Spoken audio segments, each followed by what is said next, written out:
13 years. That's how long it took Ubisoft to bring back the greatest pirate game ever made, and it's finally here for us.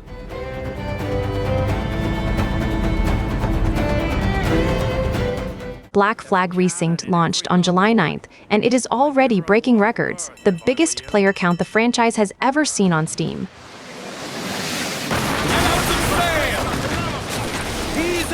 And yet, the reviews are split. Record player counts on one side, furious Steam reviews on the other. Here's the strange part, both sides are right. I'm going to show you exactly why, and by the end, you'll know whether this remake deserves your money. But first, a confession. I fell in love with this game back in 2015. That first moment the Jackdaw broke open water.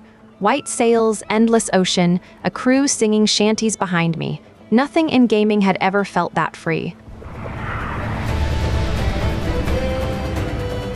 So when Ubisoft announced a full remake, I didn't just want it to be good, I needed it to be.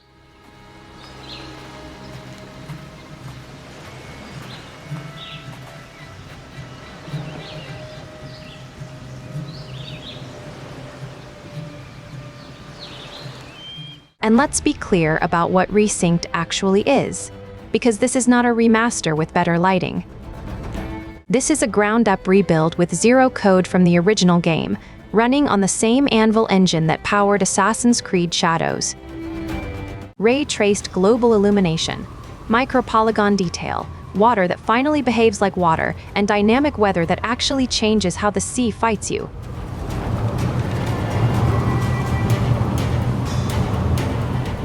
It runs at 60 frames on consoles, and it finally buries the performance problems that haunted the old PC version. Ready to hit! Fire! Faster now! And here's the twist I love. It was led by Ubisoft Singapore, the studio that spent a decade on Skull and Bones, coming full circle to remake the pirate game everyone actually wanted.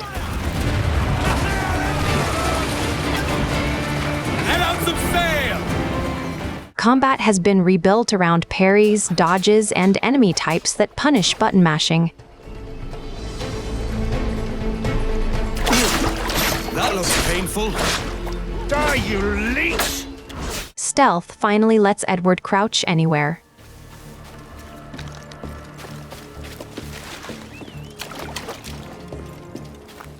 Tailing missions got mercy too. Not talk so loud, sir. This isn't anything like a friendly port, Ken. Nonsense, man. I had a delightful conversation with a chap. And the Jackdaw now takes on officers, each with their own ability in naval combat. That's it, time to go. It's me or the hangman. You make a fine argument. On top of that sits around 6 hours of new story, an 8-mission Blackbeard endgame, and real closure for Stede Bonnet. Sturdy. You see, I have need of someone who can help unburden me. Add new shanties, pets on the Jackdaw, a photo mode, and Matt Ryan himself, back in the booth as Edward with the original cast.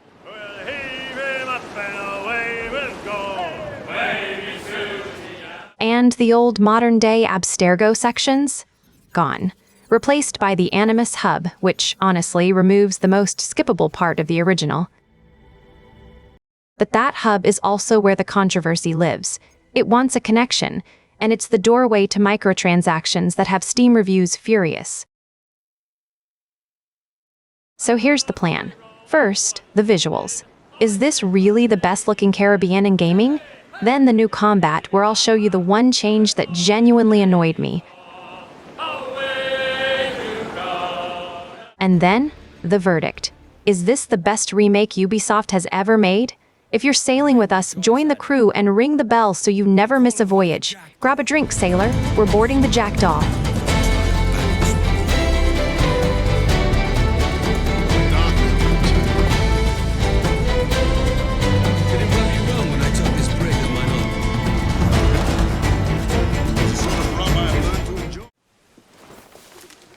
The best-looking Caribbean in gaming. That was the question I promised we'd answer, so let's answer it properly, not with adjectives, with evidence.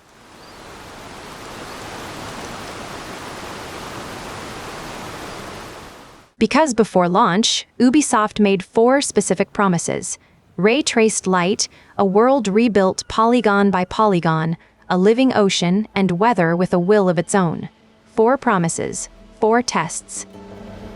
It starts with the engine, the same anvil that carried Assassin's Creed Shadows.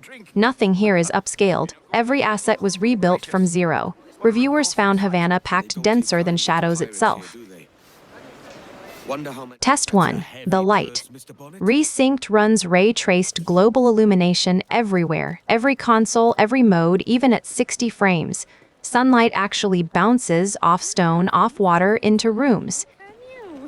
Watch what happens off the main street. Shade deepens, stray light sneaks through leaves, and interiors are lit by the actual sun outside. The old game painted its light on. This one computes it.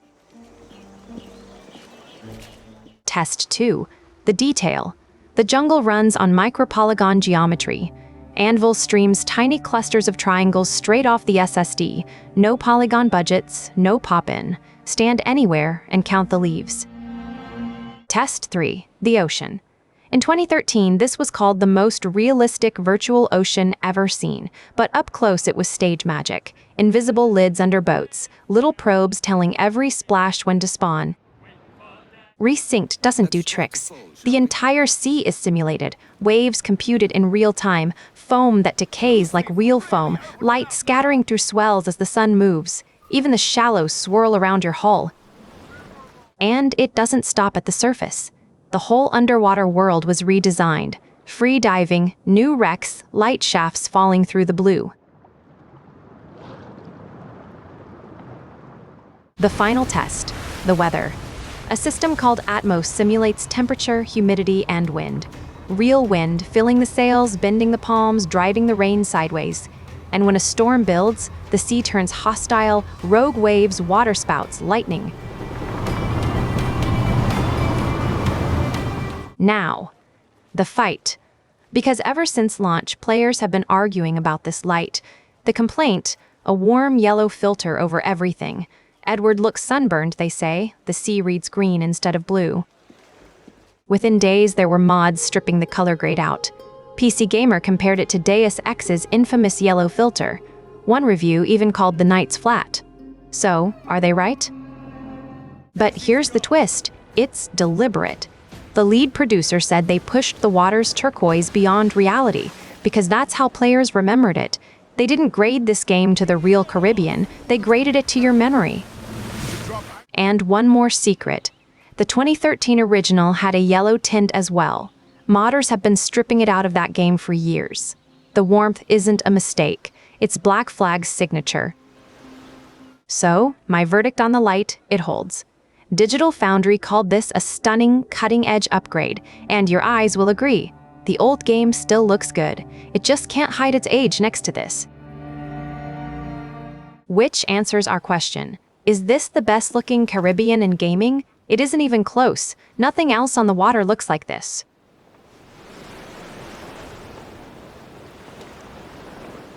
But a pretty sea never won a boarding action.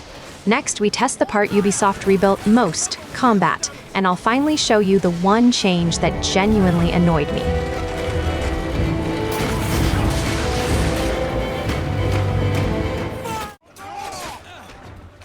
Time to pay that debt. I promised you the one change that genuinely annoyed me. Well, here it is. They took my hidden blade, the one weapon that made me an assassin, and I can't even choose it anymore. In 2013, the blade was a weapon. Pull up the weapon wheel, equip it, and take a whole street of guards with nothing but the blades. Weak, risky, and absolutely worth it. In Resynced, there's no weapon wheel to pull it from. The creative director said it plainly, not a selectable weapon, just a takedown you earn by breaking a guard. Stealth kills, still yours. The blade, gone. And it doesn't stop there. Disarming enemies, gone. Weapon pickups off the ground, gone.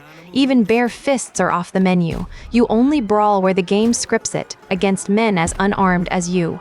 Annoying? Very. The game director was at least honest about it. These systems were simply lower priority. They focused on nailing core combat first. They're listening, they say. no promises. So, did they nail it? Because if you strip a system this far down, the core has to be worth it. And here's the part I didn't expect, it is. In my hands, this is nothing like the original's counter-kill conveyor belt. I can't mash one button then watch a crew fall over. Enemies commit, they dodge my strikes, and on hard they come at me relentlessly. You read the fight now. Perfect parries, open takedowns. Brutes swing heavy attacks. Dodge, don't block. Break a captain's guard first, and there it is, the blade they took, handed back as a reward. The rope dart is the star. Yank an enemy off his feet and into your range. Guard broken, wide open. It even interrupts ranged attacks. And you get it in sequence 3 now, not sequence 11. Stealth got the same treatment. On hard, guards spot you from farther out, especially the ones up high, and they hunt longer. In my playthrough, one pair of eyes meant a whole plaza closing in. Here's what they didn't add. Levels, gear scores, a skill tree. When a leak said the remake had gone RPG, the creative director joked the team was giggling. This is an action game, and proud of it. Good. It's what fans begged years for. No farming a better belt buckle to enjoy a sword fight. A light skill tree I could live with. The 5 branch monsters, they can keep. After everything they took away on land, here's what they didn't dare touch, the water. The jackdaw handles exactly as she always did. 13 years on, nothing out here has caught up to her. One change you'll feel immediately, the swivel gun. The original locked onto weak points for you, hold and release. Now you drag the reticle there yourself. On PC at least, console players may still get aim assist. On hard, the sea gets genuinely dangerous. Brace late and a broadside will gut you. And wrapped in those rebuilt storms and that living ocean, every engagement feels new again.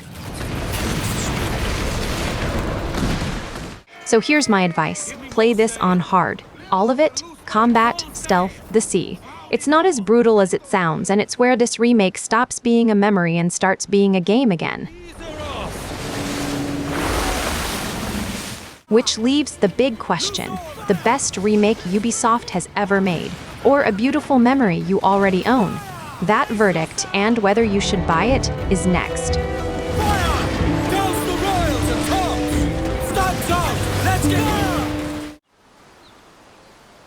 So here's the verdict. The best remake Ubisoft's ever made, or a memory you already own? In my view, that's a false choice. It's a buy, because this remake is the memory, handed back to you, playable. You don't have to pick between the jackdaw in your head and the one on screen. They finally match. That first sail out of Havana hit exactly like it did in 2013, only now it's real. The reason my jaw was on the floor from minute 1? The visuals? This is the big one. They didn't touch this world up. They rebuilt the Caribbean from the seabed up. That turquoise, that light, that gold. Every island, every strait, every sunrise on the deck looks like the postcard your memory upgraded over 13 years. Except your memory was lying. The remake made it true. This world finally looks the way it always felt. Second win, the new content is genuinely refreshing. New missions woven into a world you know by heart. Returning fans finally get something actually new to discover. And he can't change it back. Third, naval combat still rules. Broadsides, chain shot, an enemy hull going up in flame right beside you. It's the loop that made this game a legend, and it hits just as hard now. And the melee closes it out. Still satisfying, still brutal. If you're waiting for the catch, there isn't one. The hidden blade's the one thing I'd tweak, but I said my piece. No reason to hesitate. So who's it for? Everyone. Especially you if you never sailed this Caribbean the first time. Missed the 2013 original? Don't chase it down. Start here. No baggage, no compromises. The version worth your very first sunset. For the rest of us who were there, this is the trip back. Same soul, new sails. Not a nostalgia trap, a homecoming. If it hit you, hit subscribe. Give everything she's got. So this is where I leave you. On the water, at sunset, the jackdaw against the light. Raise the black flag one more time. This time, don't just remember the Caribbean. Go sail it.